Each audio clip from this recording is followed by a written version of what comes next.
So, just doing a little light reading, but there's no words. It's all pictures. How can I understand what it means? Well, welcome to ITEC 5320, Intro to Message Design. When we think about message design, it comes all around us.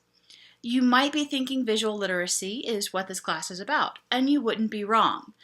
But it's more than that. It also includes the psychology of learning, so there's a little bit of cognitive psych. It also includes media and message layout, so there's a little bit of marketing involved as well. Through this class, I hope that you'll realize that we convey messages and we convey meaning without using words often. Sometimes it's in what we use, and sometimes it's in what we don't use. That's what this class is about. So if you've never taken a class from me, this class is going to be laid out in a very systematic way.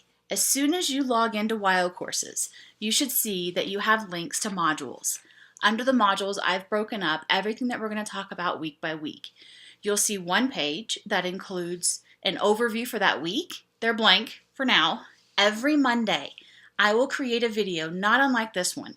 It won't be a long video because it'll be chopped up into segments, but it'll be short video segments that will wrap up the previous week's discussion, that will introduce the current week's topic, and that will summarize your expectations for that week.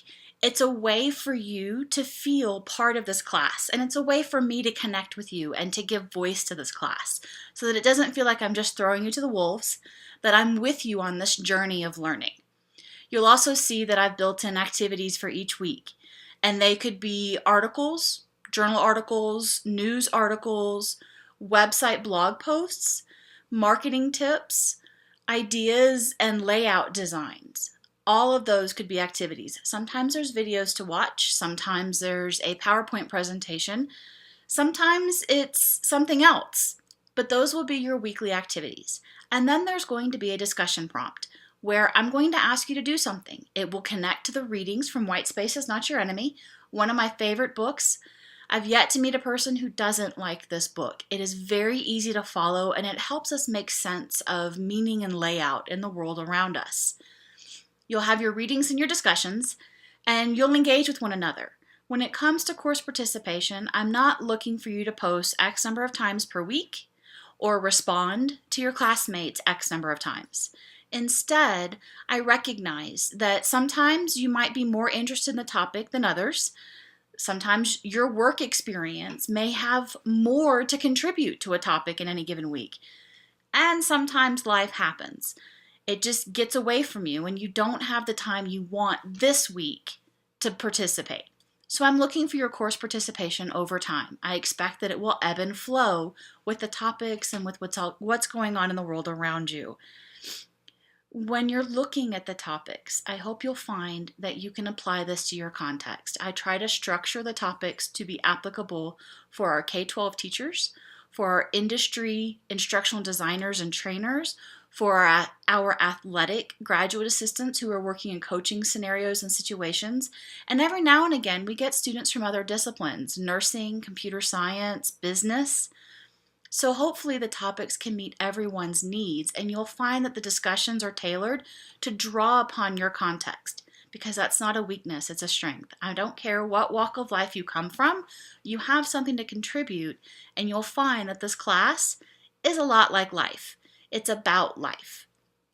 Our activities will be varied. Sometimes you're going to be pulling from flyers that you see nearby if you're at work or if you're traveling.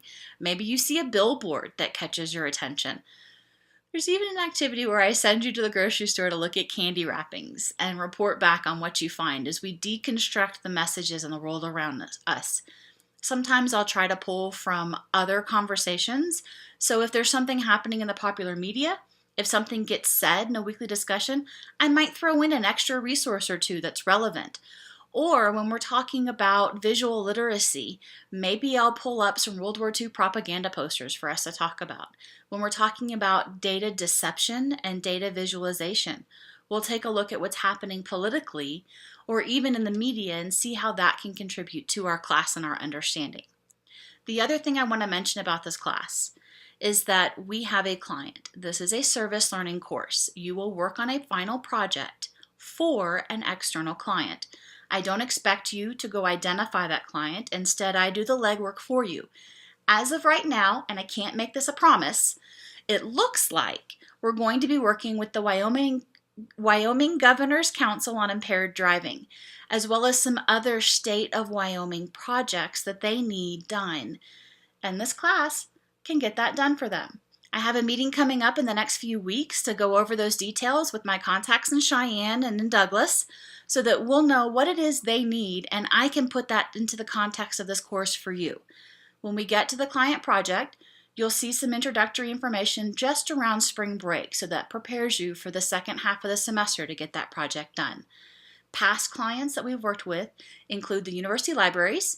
You'll find materials on their Facebook page, on their social media outlets like Snapchat and Instagram, or even table tent flyers if you're on main campus that students from this class have designed. This time, we're going to be doing a little bit more along the lines of informational public service announcement type materials. But if you live in Wyoming, there's a chance that you could see something that you create being used statewide. And there's a bit of a pride in that point. So that's something I wanted to mention there. I do want to mention, when it comes to assignments, you'll find all of the assignments and rubrics in WYO courses. You can take a look ahead. I fully hope that you'll look at the calendar, look at your work schedule. If you have children, look at their spring schedules.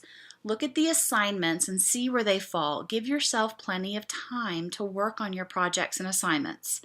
We can talk about late assignments and submissions if that's something that you need, but it really is helpful if you can plan ahead. The very first assignment you have is a readiness activity. Don't stress. While it is a quiz in the system, it's meant to help orient you to the course, to help you find the resources you need to be successful, to help you get used to my way of laying out a class.